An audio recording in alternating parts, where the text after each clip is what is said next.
హరి ఓం. ఇప్పుడు నా శక్తి పూర్తిగా పోయిందయ్యా. శక్తి పూర్తిగా కోల్పోయాను. రక్షకుండైన ఈశ్వరుడు ఆపన్నులను గావక ఆగి నన్ను కరుణించక ఇలా నన్ను విడిచిపెట్టగలడా?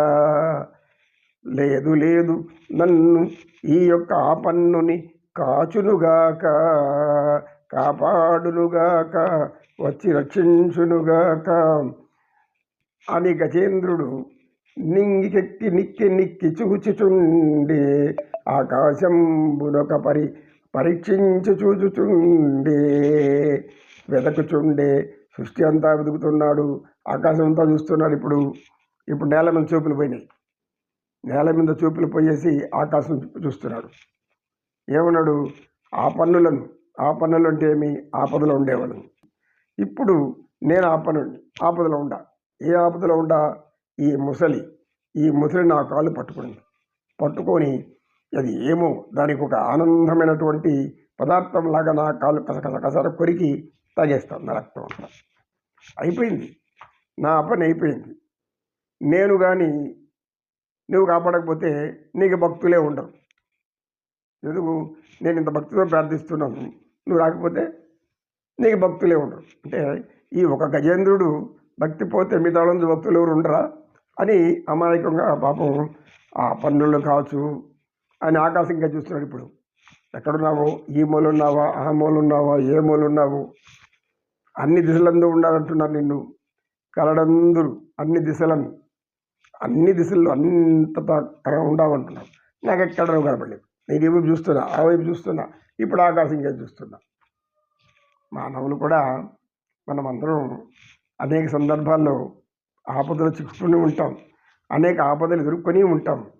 అయితే భగవంతుడిని నమ్మిన వాడికి ఎప్పుడు కూడా ఎటువంటి కష్టము, నష్టము, బాధ, దుఃఖము ఏమీ రాదు. ఎందుకంటే దైవాన్ని మీద విశ్వాసం ఉంచాము, దైవాన్ని ఆత్మలో పెట్టుకున్నాం, దైవాన్ని ఆరాధిస్తున్నాం, ధ్యానిస్తున్నాం, పూజిస్తున్నాం, అనేక విధాలుగా దూపదీప నైవేద్యాలతో ఆయన సేవలు చేస్తున్నాం. తల్లిదండ్రులు ఆయనే. తల్లి తండ్రి నీవే, నా ఇల్లు వాకి నీవే. ఇప్పుడు నేను ఆకాశం కేసి చూస్తున్నాను. నేను ఇలా చూస్తున్నాను కనుక నా కంటికి కనబడు. నువ్వు నన్ను రక్షించుదుగాక. కొంచెం మతి భ్రమించింది పాపం. మతి భ్రమించి ఏమంటున్నాడు? భగవంతుని శాసిస్తున్నాడు ఇప్పుడు. ఏమని? నీవు నన్ను ఆ పనుల్లో కాచేటి నీవు, అంటే ఆపదలో ఉండేవాళ్ళు కాపాడే నువ్వు నన్ను రక్షించుగాక. అంటే అర్థమేమి? తప్పకుండా రావాలని. ఎందుకు? ఏదో మనకు కావాల్సిన బంధువుల చుట్టూ నువ్వు రాకపోతే, లేకపోతే నీ కథ అయిపోతుంది అంటారు కదా. అందులో నీ పిలుస్తావా? రావా? నన్ను రక్షించునుగాక. నన్ను కాక ఇంకెవరు రక్షిస్తావు? నేను నీ భక్తుడైపోయాను. ఇప్పుడు భక్తుడైపోయాను. ఇంతకుముందు నేను ఏమో ఉన్నాను. ఇంతకు మనుషులంతా కూడా అనేక కర్మలు చేసి, ఏదో చేసి పనికిరాని పనులన్నీ చేసుకొని, దైవానికి వ్యతిరేకమైన పనులు చేస్తూ, ధర్మానికి విరుద్ధమైన పనులు చేస్తూ అన్నీ అయిపోయిన తర్వాత ఎప్పుడైతే మనవలను పట్టుకొని పీడించేటటువంటి కర్మల కాలం ప్రారంభమవుతుందో అప్పుడు మనకు చెడ్డ రోజులు వస్తున్నాయని అర్థమైనప్పుడు అప్పుడు అదంతా గతం గుర్తుకొస్తుంది.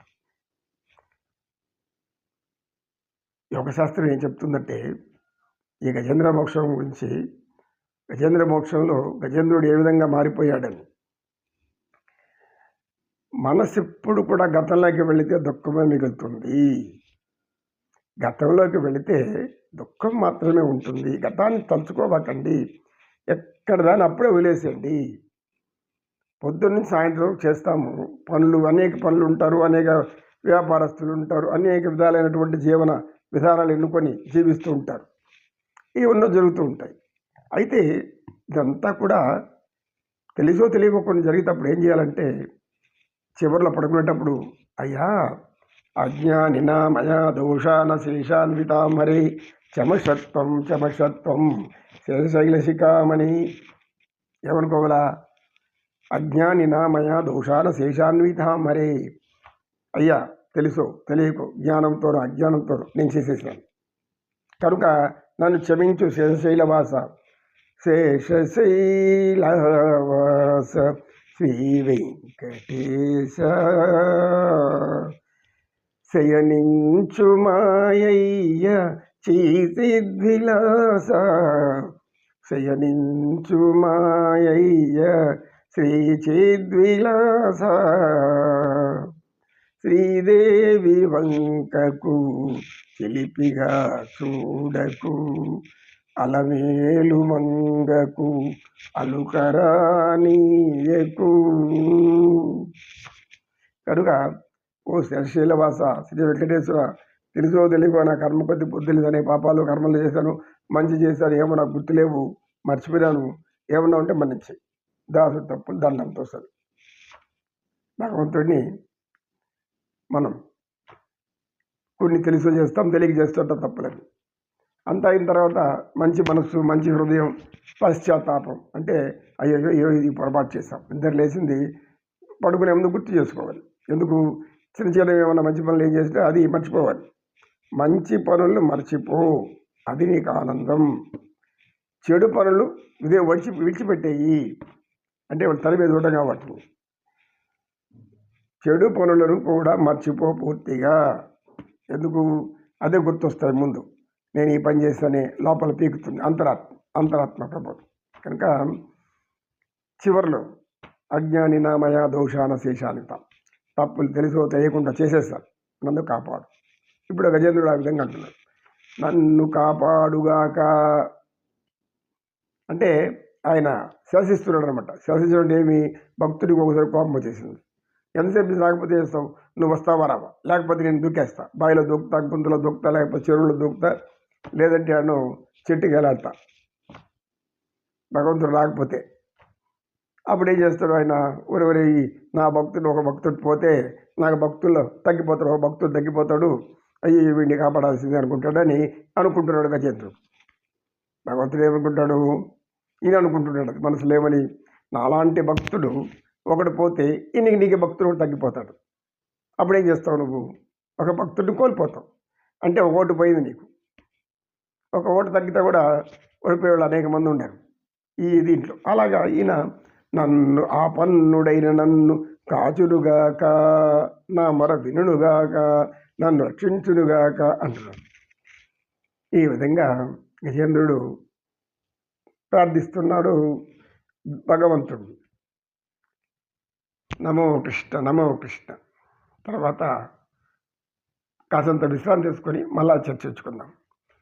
గజేంద్ర మోక్షం, గజేంద్రుడికి కాదు మోక్షం, మానవులకు మోక్షం వచ్చే మార్గం చెప్తున్నాడు ఇక్కడ పోతన మహాకవి.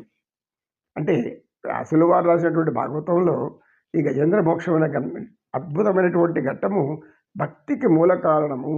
భక్తుడు ఎలా ఉండాలి, భగవంతుడిని ఎలా తెలుసుకోవాలి, చిరునవ్వుతో ఎలా ఆనందించాలి, ఆయన ప్రేమలో మునిగి తేలాలి అని తెలియజేయడానికి వ్యాస భగవానుల వారు ఈ యొక్క భాగవతాన్ని రాస్తే అందులో ఆ భాగవతాన్ని ఆంధ్రీకరించిన మన పోతన మహాకవి అద్భుతమైనటువంటి పద్యాలతో అలరించేస్తారు.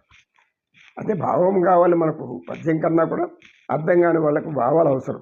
ఏం చెప్తున్నాడు, ఏం వినిపిస్తున్నాడు, ఎలా మొరపెట్టుకుంటున్నాడు అని. మానవులు మొరపెట్టుకోవడమే ముందు అన్నీ చేసేస్తాం, తర్వాత అయ్యా దీనుణ్ణి కాపాడు, రక్షించు, పరమాత్మ పరంధామ, పరమాత్ముడు పరమ దయాసాగరుడు, కరుణాసాగరుడు, ప్రేమమూర్తి, పవిత్రమూర్తి, నిశ్చలుడు, నిర్మలుడు, పవిత్రమైన ఆత్మ కలవాడు, సర్వం సృష్టి అంతా తాను నిండి ఉన్న సమస్త జీవరాశులకు తాను ఏమి కోరితే అది ఇచ్చేవాడు కలియుగం. నమో కృష్ణ నమో కృష్ణ. కృష్ణం వందే జగద్గురు.